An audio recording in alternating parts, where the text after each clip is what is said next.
The crystal glasses clinked against the mahogany dining table as my mother set down another bottle of expensive wine. Christmas dinner at the Sullivan house was in full swing, complete with the annual tradition of everyone bragging about their corporate achievements while subtly, or not so subtly, mocking my career choices. And just like that, I secured the merger with First Capital Bank, my sister Victoria announced, earning appreciative murmurs from our assembled family.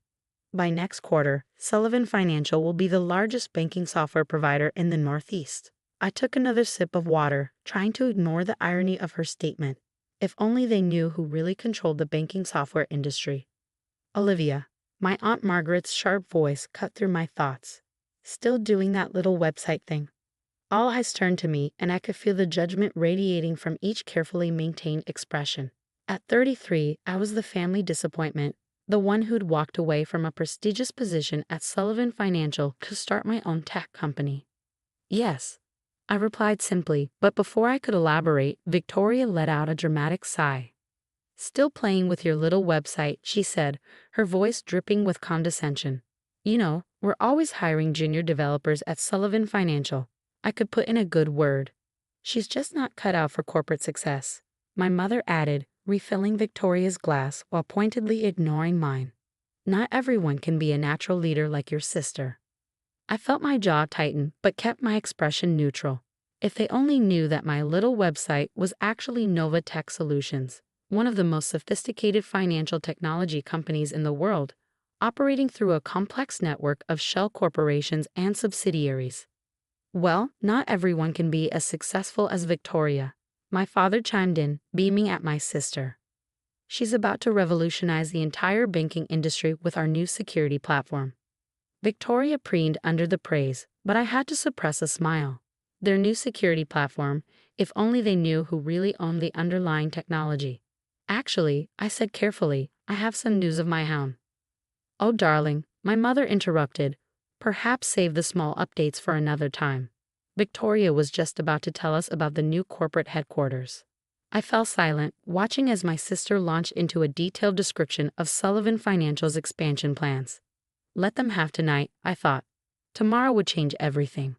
Later that evening, as I drove back to my modest apartment, the one my family assumed was all I could afford, my phone buzzed with an urgent message from Marcus, my chief technology officer. Everything's set for tomorrow. All systems are ready for the integration switch. They won't know what hit them. I smiled, thinking of the carefully orchestrated plan that would unfold in less than 12 hours. For 3 years, I'd operated in the shadows, building an empire while my family dismissed me as a failure. Novatech wasn't just another software company, it was the invisible giant that had systematically acquired controlling interests in key financial infrastructure across the country. And tomorrow, Sullivan Financial would discover that their precious new security platform was actually built on Novatech's architecture. The licensing agreement they'd so eagerly signed gave us complete control over their entire system. Victoria's triumphant merger announcement was about to become her biggest humiliation. I parked my car and took the elevator to my apartment. Not the real one in the penthouse of the city's most exclusive building, but the modest space I maintained for family visits. Inside, I opened my safe and pulled out the final documents for tomorrow's technical integration. The morning would bring the kind of dramatic revelation my family seemed to love so much, only this time the shock would be on them. My phone buzzed again. Another message from Marcus. Server migration is complete. By sunrise, every major bank in the Northeast will be running on our systems. I poured myself a glass of wine, not the cheap variety my family assumed I drank, but a vintage worth more than Victoria's monthly salary. Tomorrow would mark the end of Olivia the nobody, the family disappointment, the one who was just playing with websites.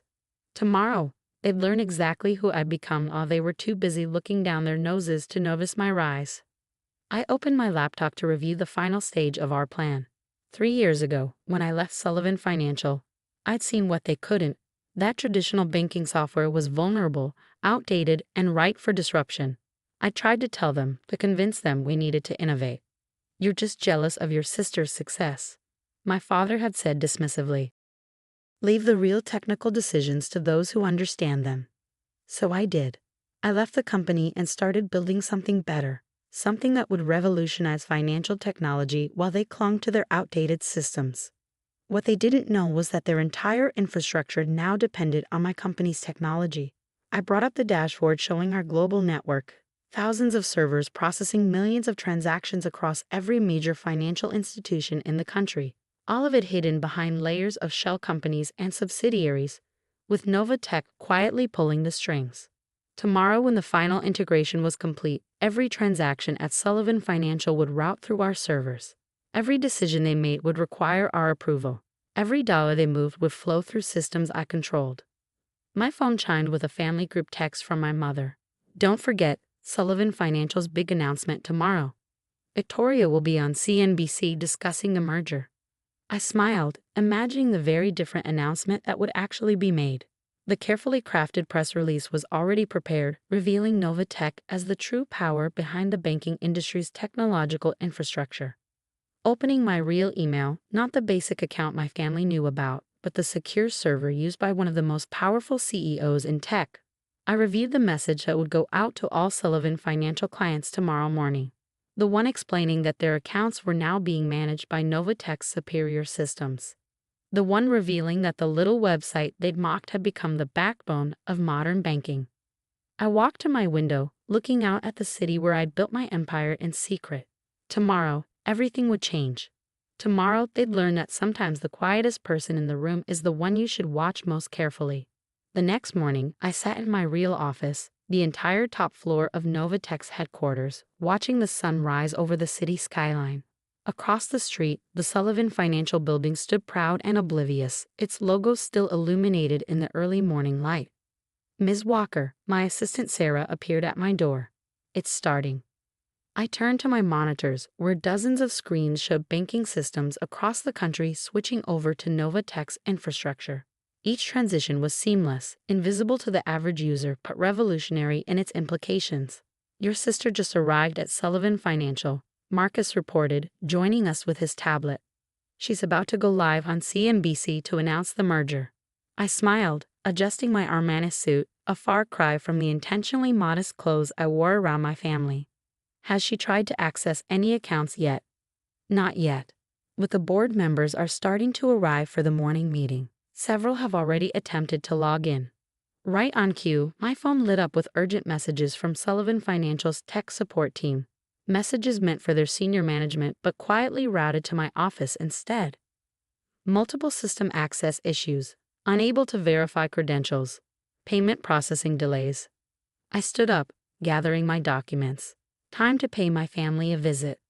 The walk across the street felt surreal.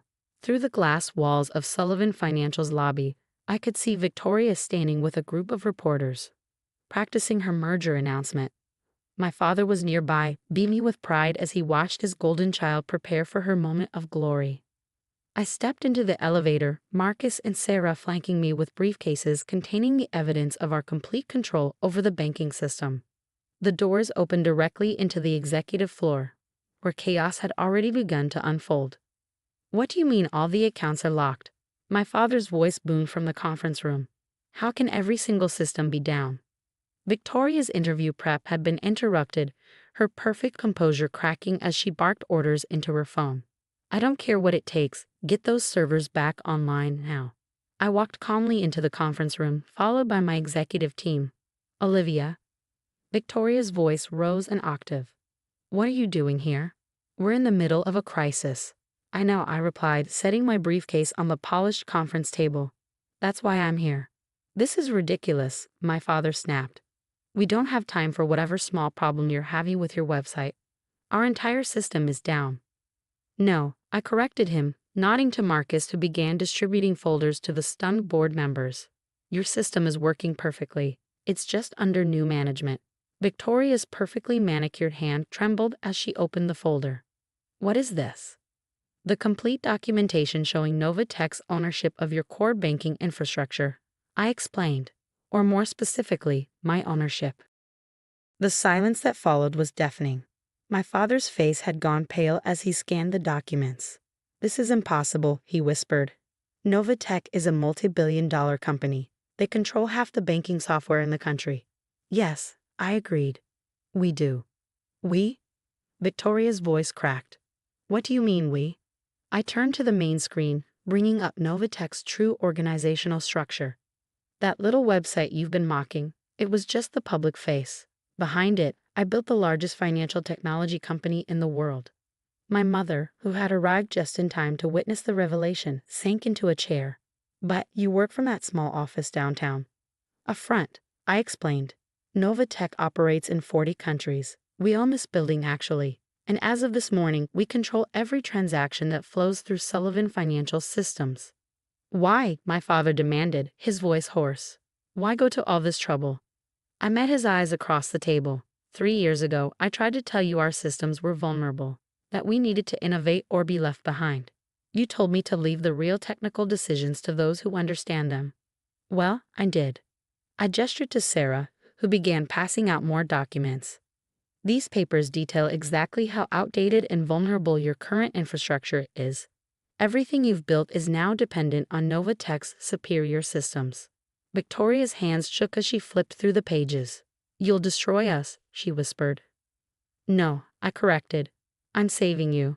Novatech isn't just taking control, we're offering to acquire Sullivan Financial at a fair price before the market realizes how vulnerable you really are. The board members leaned forward, suddenly very interested. They'd seen the warning signs, even if they'd been afraid to challenge the Sullivan family about it. You can't do this, my father breathed. We're family. Family? I laughed softly. Was it family when you dismissed every idea I brought to the table, when you mocked my work? When you called my company a little website just yesterday? I stood up, surveying the room. You have 24 hours to accept our offer. After that, we go public with everything we've found. Your choice. Mom, Victoria pleaded, turning to her mother who sat frozen in shock. Do something. But there was nothing she could do, nothing any of them could do. Last night at Christmas dinner, I said, my voice carrying to every corner of the suddenly silent room, you laughed at my business. You spent years undermining me, belittling my achievements, assuming my silence meant weakness. I walked to the door, then turned back one final time. I want you to remember this moment. Remember that the daughter you dismissed as a failure now controls every dollar you touch. The next hour passed in a blur of signatures and legal requirements. Victoria was escorted to her office to collect her things, her perfect composure finally cracking as reality set in. My father avoided my eyes as he surrendered his executive credentials. My mother's designer handbag lay forgotten on the conference table. Later that evening, I stood in my office at Novatech, watching the sun set behind the city skyline. Marcus appeared with a glass of champagne, the same expensive brand my family had been drinking last night while mocking my career. Was it worth it? He asked quietly. All these years of hiding your success. I thought about the decades of condescension, the dismissive comments, the patronizing offers of entry-level positions. Then I thought about the empire I built, the thousands of employees who relied on me, the technology we created. It wasn't about revenge, I said finally. It was about proving that success doesn't always look the way they think it should. That you don't have to follow their path to build something meaningful. The following year brought changes no one in my family could have predicted. Sullivan Financial, under Novatech's leadership, transformed into a cutting-edge technology company. Victoria eventually found a mid-level position at another firm, hopefully having learned the value of humility. My parents, their banking dynasty shattered, stopped hosting their achievement-focused holiday dinners. And me? I kept building, growing, expanding, not to prove anything to them anymore, but because I discovered something they never understood. True success isn't about titles or family names or merger announcements. It's about creating something meaningful, something that lasts. These days, when people ask about my path to success, I tell them the truth. Sometimes the best response to those who underestimate you isn't to prove them wrong immediately. It's to build something so magnificent that when they finally realize their mistake, it's already too late to matter.